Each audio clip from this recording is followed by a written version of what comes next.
Guys, welcome to my another video. আজ আমি নিয়ে চলে এসেছি চিম চিংড়ি রেসিপি।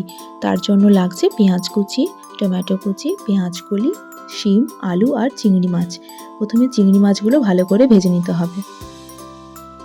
ভাজা হলে সেটা একটা পাত্রে তুলে রাখতে হবে। ওই তেলের মধ্যে সমস্ত সবজি, পেঁয়াজ কলি, শিম, আলু ভালো করে দিয়ে নাড়াচাড়া করতে হবে। তারপর ঢাকা দিয়ে রাখতে হবে কিছুক্ষণ। ঢাকা খুলে আবার একটু নাড়াচাড়া করে ওর মধ্যে দিয়ে দিতে হবে নুন আর হলুদ গুঁড়ো আর নুন দেওয়া হলো। এরপর ভালো করে মিক্সড করতে হবে কিছুক্ষণ। ভালো করে ভাজা হয়ে গেলে সেটা একটা পাত্রে তুলে রাখতে হবে। ওই কড়াই আবার একটু তেল দিয়ে ওর মধ্যে 5 ফোড়ন দিয়ে আর পেঁয়াজ কুচি যেগুলো করে রাখা ছিল সেটা দিয়ে ভালো করে নাড়াচাড়া করতে হবে। বেশ লাল হলে ওর মধ্যে কাঁচা লঙ্কা কুচি আর টমেটোগুলো দিয়ে দিতে হবে।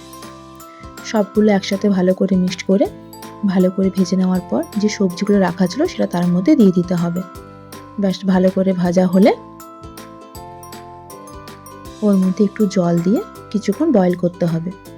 বয়েল করা হলে ওর মধ্যে সর্ষে আর পোস্ত বাটা একসঙ্গে বেটে রাখা ছিল সেটা মিক্সড করে আর চিংড়ি মাছ ভাজা যেগুলো ছিল সেগুলো মিক্সড করলেই রেডি শিম চিংড়ি রেসিপি। Thank you.